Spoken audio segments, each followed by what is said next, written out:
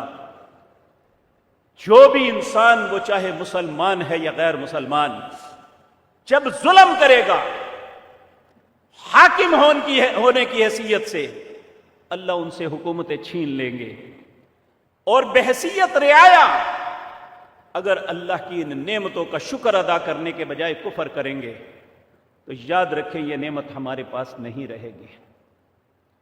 اللہ رب العزت نے یہ فرمایا کہ فَأَذَاقَهَا اللَّهُ لِبَاسَ الْجُوعِ وَالْخَوْفِ بِمَا كَانُوا يَصْنَعُونَ، یہ میں نے خوف اور بھوک کا لباس کیوں پہنایا؟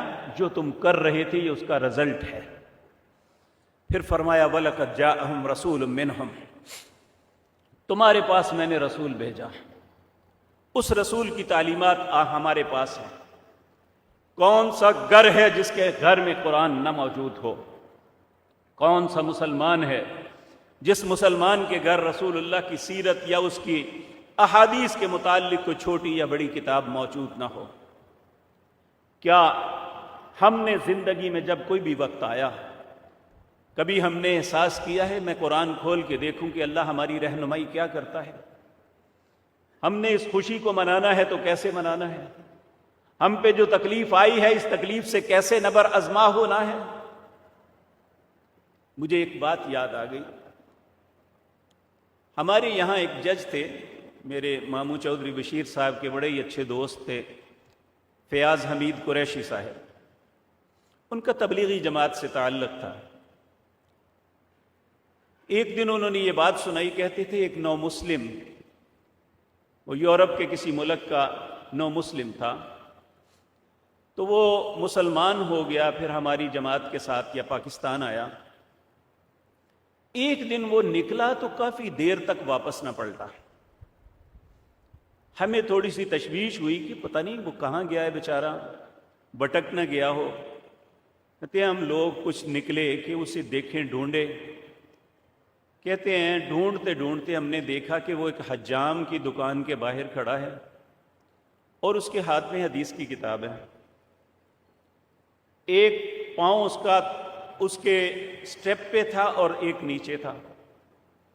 ہم پہلے تو دور کھڑے ہو کے کافی دیر دیکھتے رہے۔ جب کافی دیر ہو گئی تو ہم اس کے پاس جا کے کہے بھائی اللہ کے بندے کیا مسئلہ ہے تمہیں، اس کے یہاں کیوں کھڑے ہو؟ کہنے لگا مسلمان ہو گیا ہوں، اب ان احادیث میں ڈھونڈ رہا ہوں کہ جس رسول کا کلمہ پڑا ہے انہوں نے حجامت کیسے بنوائی تھی، میں یہ ڈھونڈ رہا ہوں۔ یہ ایک نو مسلم کی سوچ ہے۔ ہمارے باپ دادا بھی مسلمان ہیں، ہم بھی الحمدللہ مسلمان ہیں، لیکن کبھی ہماری سوچ ایسی آئی ہے؟ آج ہی میں نے ایک فیس بک پہ 2 تصویریں دیکھی۔ ایک نو مسلم تھا، محمد یوسف نام کا کرکٹر، مجھے پتہ نہیں اس کا پہلے نام کیا تھا۔ وہ مسلمان ہوا، اس نے اپنی بیٹی کی رخصتی کی اور اس کی بیٹی پورے پردے کے اندر تھی اور وہ اسے رخصت کر رہا تھا۔ کہنے لگے ایک تصویر کا رخ یہ ہے کہ یہ ایک نو مسلم ہے جس نے اپنی زندگی پوری کو ڈال دیا اپنے دین کے لیے، اور دوسری طرف جس کا باپ دادا ایک عالم دین تھے، جاوید نام کا کوئی شخص تھا جو باہر چلا گیا، اس نے بھی اپنی بیٹی کی شادی ایک غیر مسلمان سے کی، نہ معلوم وہ یہودی ہے، عیسائی ہے یا ملحد ہے، اور اس کی بیٹی کے لباس کو دیکھ کے شرم محسوس ہوتی تھی کہ یہ ایک مسلمان اپنی بیٹی کو اس طرح الوداع کر رہا ہے۔ میرے بھائیو، اس دین کی قیمت جانیے۔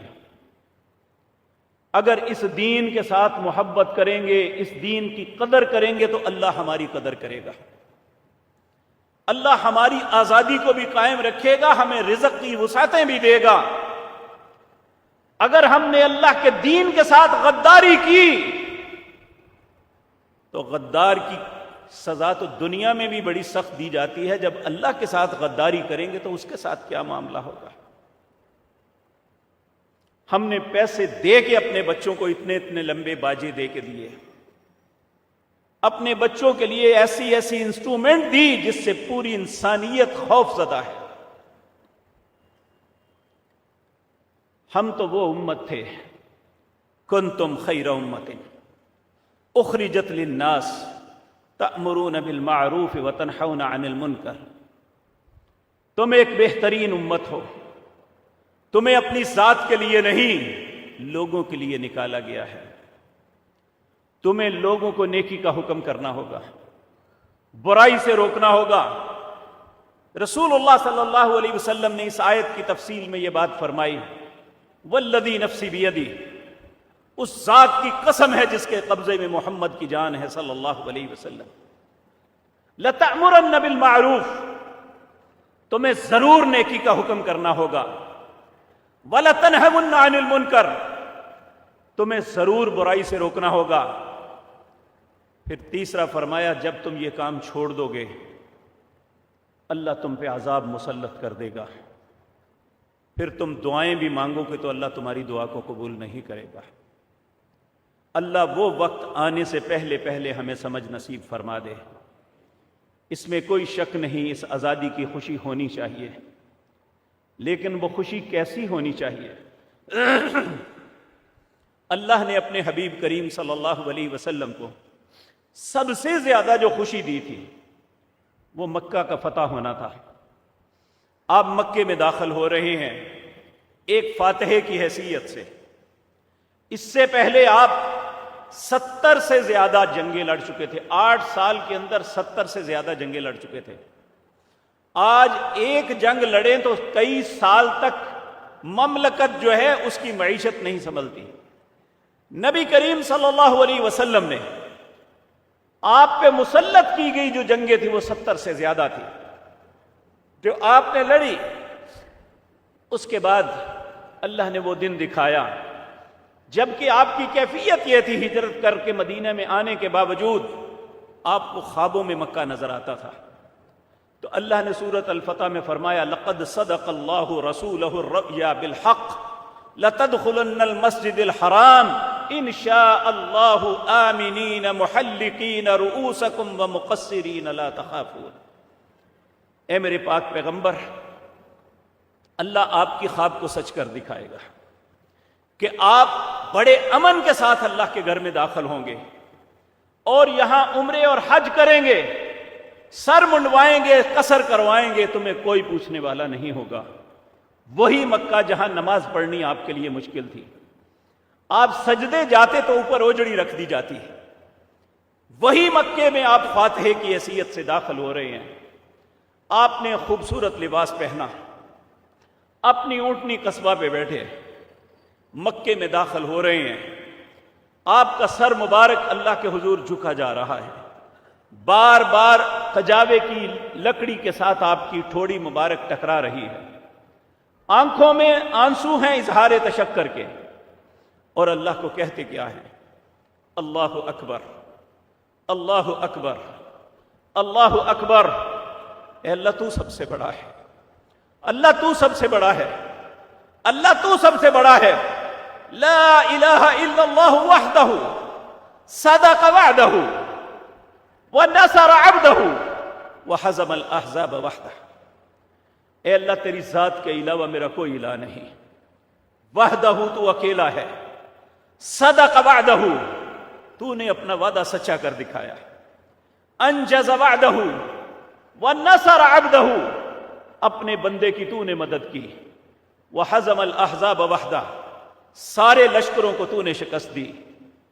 اس کے بعد جب آپ مدینہ منورہ میں واپس آتے ہیں، لوگ فوج در فوج اسلام میں داخل ہو کے آپ کی خدمت میں حاضر ہو رہے ہیں، تو اللہ رب العزت نے اپنے حبیب کریم صلی اللہ علیہ وسلم کے حضور ایک سورت نازل کی جسے سورت نصر کہتے ہیں، مددگار۔ اذا جاء نصر اللہ والفتح وَرَأَيْتَ النَّاسَ يَدْخُلُونَ فِي دِينِ اللَّهِ أَفْوَاجًا، آپ کے پاس جب اللہ کی مدد اور فتح آ گئی، آپ دیکھ رہے ہیں لوگ دین کے اندر فوج در فوج داخل ہو رہے ہیں۔ اے میرے پاک پیغمبر اب اللہ کا شکر کیسے کرنا؟ 3 کام کرنا۔ پہلا کام فسبح، اللہ کی تسبیح بیان کرنا، بحمد ربک، اپنے رب کی تعریف کرنا، واستغفر، اپنے رب کی استغفار کرنا، انہ کان توابا، بے شک تیرا رب توبہ قبول کرنے والا، لوٹنے والا، رجوع کرنے والا ہے۔ سیدہ عائشہ طیبہ طاہرہ رضی اللہ تعالی عنہا فرماتی ہیں جب یہ سورت اتری اس کے بعد نبی کریم کا کوئی رکوع اور سجدہ ایسا نہیں تھا جس میں آپ یہ نہ پڑھتے سبحانک اللہم ربنا وبحمدک اللہم اغفر لی، سبحانک اللہ، پاک ہے تو اے اللہ، وبحمدک، تعریف کے لائق تیری ذات ہے، اللہم، اے میرے اللہ، اللہم اغفر لی، اے اللہ تو مجھے بخش دے۔ آج میرے اور آپ کے لیے بھی یہ ہے، اللہ نے ہمیں آزادی کی نعمت دی، فسبح بحمد ربک واستغفر، اللہ کی تسبیح بیان کرو۔ جس اللہ نے ہمیں یہ زمین دی، جس اللہ نے ہمیں آزادی کی نعمت دی، جس اللہ نے ہم پہ احسان کیا، جس اللہ نے ہمیں اچھی روزیاں دی، فسبح بحمد ربک واستغفر۔ 4 کلمات ایسے ہیں، ان سے خوبصورت کلمے اللہ نے نہیں بنائے۔ سبحان اللہ، الحمدللہ، لا الہ الا اللہ، اللہ اکبر۔ آج کے دن یہی خوشی ہے کہ ہم اس اللہ کا شکر ادا کریں جس مالک نے یہ نعمت ہمیں عطا کی ہے، نہ کہ اللہ کے احکامات کا کفر اور شیطان کے کرندے بن کے ایسا طرز عمل اختیار کریں جس پہ مالک ناراض نہ ہو جائے۔ اگر مالک ناراض ہو جائے تو زمین پر رہنے کے لیے جگہ بھی باقی نہیں رہتی۔ اللہ اس وقت سے پہلے ہمیں معاف فرما دے۔ اقول قولی ھذا واستغفر اللہ۔